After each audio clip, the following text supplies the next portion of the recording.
Bonjour, bienvenue sur la chaîne. Alors aujourd'hui, une expérience scientifique que je suis en train de mener depuis 3 ans. À quoi servent les pyramides sous-marines? Alors à Cuba, près de Cuba, il y a une pyramide sous-marine que j'ai vue sur Google Maps, d'environ 40 mètres de côté, je dirais, tout en cristal ou en quartz, on ne sait pas trop, c'est un matériau vitreux. Et en fait, on se demande à quoi servent ces pyramides sous-marines, qui sont des pyramides extraterrestres, sans aucun doute. Ou humaines, mais d'un ancien temps. On ne sait pas trop qui les a construits. Alors là, vous voyez une petite pyramide de 15 cm de côté, en quartz rouge, que j'ai mis à l'intérieur d'un bassin. Donc, et un petit peu à côté, vous avez une pierre, on appelle ça des pierres lourdes d'une densité 3. C'est aussi lourd que le granit, c'est des pierres de grande profondeur. Au niveau de la géologie, on trouve ça sous des hautes pressions, donc sur environ 500 mètres à 1000 mètres de profondeur, qui sont des pierres très lourdes, très vitreuses. Donc je vais vous expliquer le but de cette expérience. Voilà. Alors, vous voyez également qu'il y a des algues qui se développent abondamment dans le bassin. Ici, vous en avez une grande, là, ici. Et la croissance de ces algues est plutôt rapide. C'est de la mousse d'algues exactement. Je vais vous montrer plus précisément, de près. Alors, hop. Ça fait à peu près 1 cm d'épaisseur. Vous voyez. Et c'est très doux. Je donne ça à manger aux canards et aux poules. Ils adorent ça, dans leur c'est tout manger. Voilà. Donc savoir que les algues, c'est riche en oligo-éléments.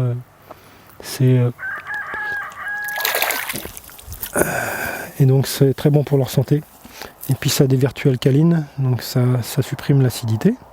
Donc je vais vous expliquer ce qui s'est passé dans ce bassin et quelle est l'expérience que je mène depuis 3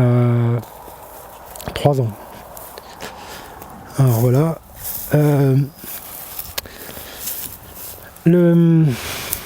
Le but de l'expérience au départ, c'était, comme on sait que les pyramides ont un effet dynamisant, donc pyramide de Khéops, ils dynamisaient leurs semences à l'époque, à l'intérieur de la pyramide je crois, ou en haut, je ne sais plus, et pour avoir de meilleures récoltes et une meilleure productivité agricole. Donc je me suis dit peut-être en mettant une pyramide dans le bassin, ça va dynamiser l'eau.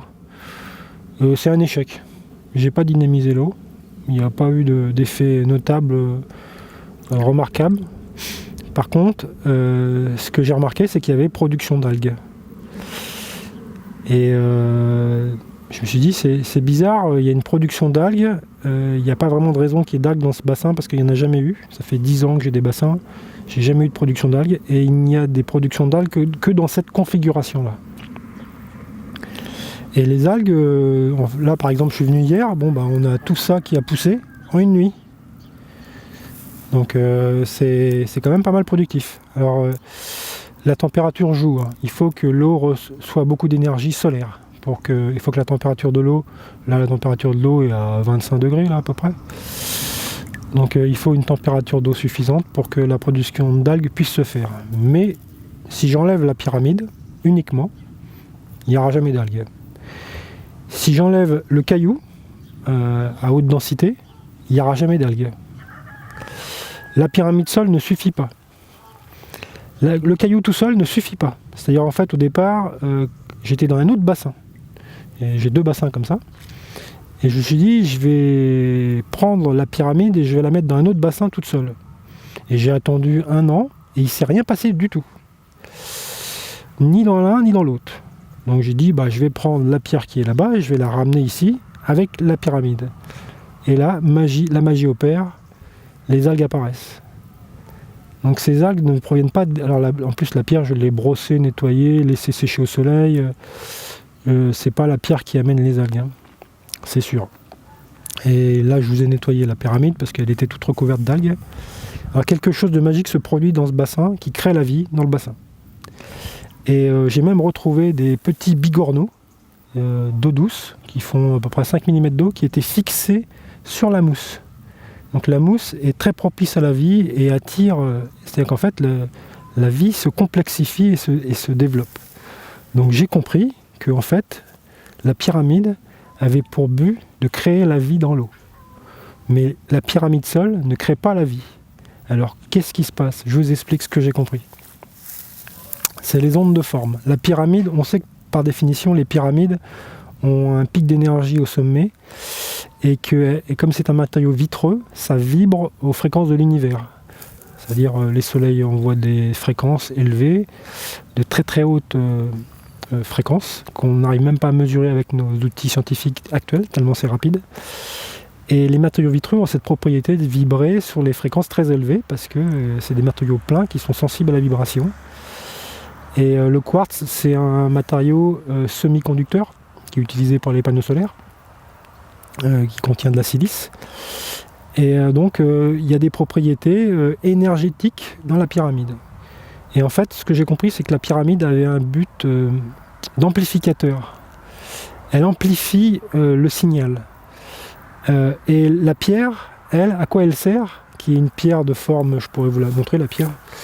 Vous allez voir, vous allez mieux la voir. Elle a une forme ronde, érodée. Vous voyez, c'est une forme complexe. C'est quasiment un silex. Hein. La couleur, c'est un silex. Et cette forme ronde crée une onde de forme complexe. C'est des équations mathématiques, hein, des courbes, des paraboles, etc. Et en fait, la vie, c'est ni plus ni moins que des atomes qui s'assemblent, et c'est de la résonance magnétique finalement, la vie. Alors l'eau, elle a la propriété lorsqu'on envoie de l'énergie dans l'eau, par exemple de l'énergie solaire, les atomes d'eau forment des structures hexagonales qui créent ce qu'on appelle la dynamisation de l'eau.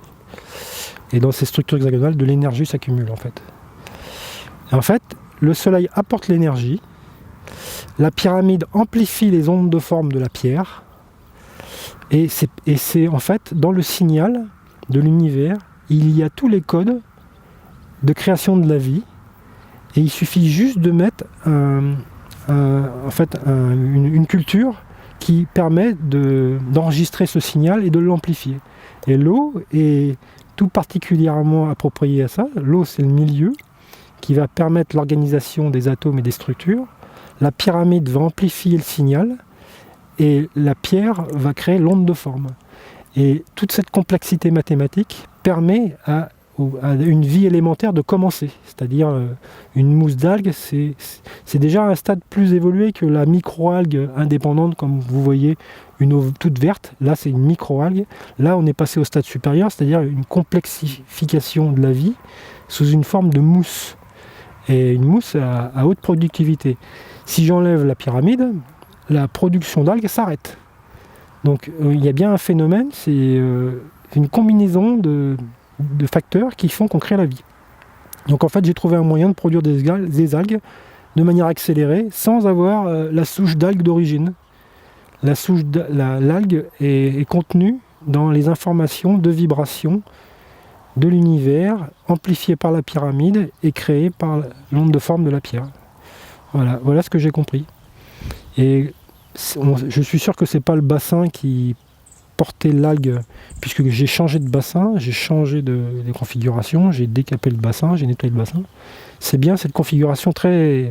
Parce que depuis longtemps, je me demande, mais d'où vient la vie? Comment la vie se crée dans l'eau? Comment la vie apparaît? Comment la vie apparaît sur Terre?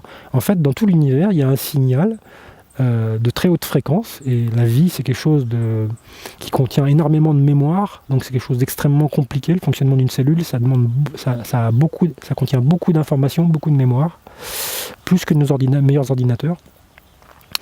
Et toute l'information, en fait, la cellule ne fait que capter le signal qui existe partout dans l'univers.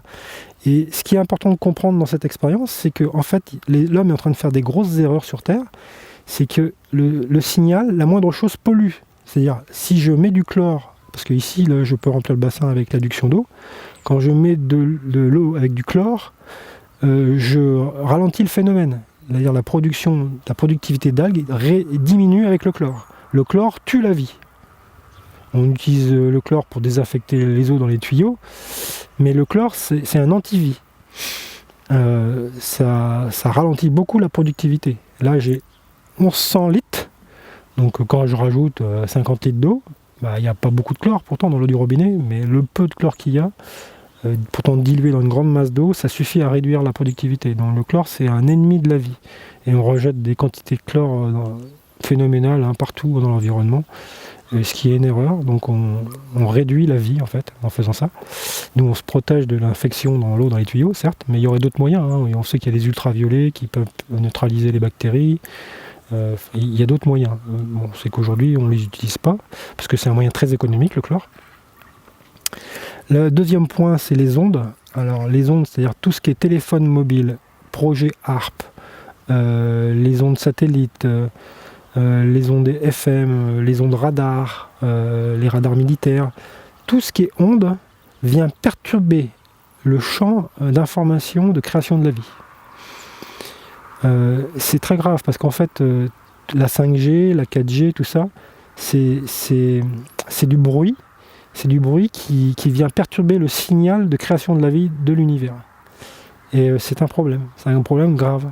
Et surtout qu'en plus, les téléphones portables, c'est des mauvais téléphones parce que le son est mauvais, ça capte pas. Enfin, c'est une mauvaise manière de téléphoner, c'est les ondes. Voilà, c'est une mauvaise. Il ne faut pas utiliser les ondes. D'ailleurs, quand les chercheurs et ingénieurs recherchent des ondes dans l'univers, ils disent dans l'univers il y a la vie, partout, vu le nombre d'étoiles. Et en fait, ils trouvent rien, ils trouvent pas d'ondes. Ils n'arrivent pas à enregistrer d'ondes clairement provenant d'une espèce intelligente. Mais c'est parce qu'en fait, les ondes, c'est une erreur. Et les espèces intelligentes, évoluées qui existent sur les autres planètes n'utilisent pas les ondes. Parce qu'ils ont compris que c'était un mode de communication qui était destructeur de vie. Et ils ne trouveront pas de signal radio dans l'univers, autre que les signaux radio de création de la vie, naturelle, générée par les étoiles. Et voilà. Parce que si une espèce vivante utilise les ondes comme procédé de communication, ça veut dire qu'ils ne sont pas plus évolués que les humains et qu'ils font les mêmes erreurs. Voilà ce que je peux vous dire. Donc les téléphones portables, il faut les éteindre un maximum. Le Wi-Fi, il faut éteindre, il faut mettre du filaire.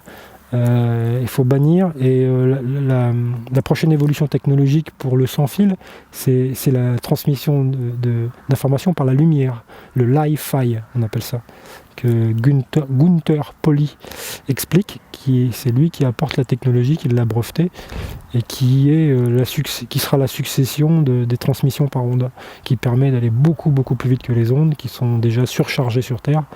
Et quand on voit qu'Elon Musk envoie des satellites pour mettre le Internet pour tout le monde par onde, c'est une grave erreur. Voilà, une très grave erreur. Parce que ça va affecter la vie partout dans le monde, et ça, c'est ça qui nous permet de nous nourrir, c'est ça qui va nourrir les poissons. Nous, après, on va manger les poissons, etc. Donc ça, c'est la base de création de la vie, le corail qui disparaît, etc.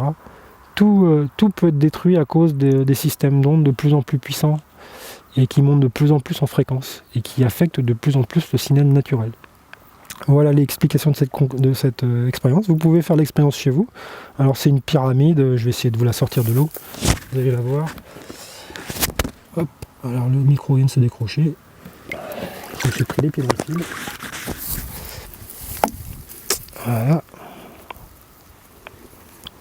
Alors je vais vous la montrer. Alors c'est une grosse, elle fait environ... Oh, vous voyez ma main, elle est plus large que, elle est aussi large que ma main, quoi. Voilà. Donc on peut en trouver entre 50 et 100 euros, quoi, des comme ça. C'est pas très facile à trouver sur internet. Mais ça pourrait marcher avec une plus petite, je pense. Alors plus la pyramide est grosse, plus elle est capable d'amplifier fort. Faut le savoir. Donc plus le signal est puissant. Et des pyramides sous-marines comme ça, il y en a plein dans le monde. Il y en a plein. Alors je suis désolé, j'ai effacé le lien et les coordonnées GPS de la pyramide que vous auriez pu voir sur Google Maps. Je l'ai perdu. Ça se trouve proche des belles plages de Cuba. L'eau là-bas est très transparente, c'est pour ça qu'on peut voir par satellite. Et puis je suis content parce que le bénéfice de cette expérience, c'est que je vais pouvoir donner à manger à mes poules et mes canards, et ils en raffolent et ça leur donne une santé de fer impressionnante. Je ne sais pas ce que ça contient, je ne sais pas quelle espèce d'algue que c'est, je ne suis pas spécialiste, mais Voilà, je peux donner des algues l'été, je peux donner des algues tous les 2-3 jours à mes canards. Je leur en donne 1 à 2 kilos et puis ça part en 1 heure. Voilà le secret de la vie, comment la vie apparaît dans l'eau. Je viens de découvrir quelque chose que les scientifiques cherchent depuis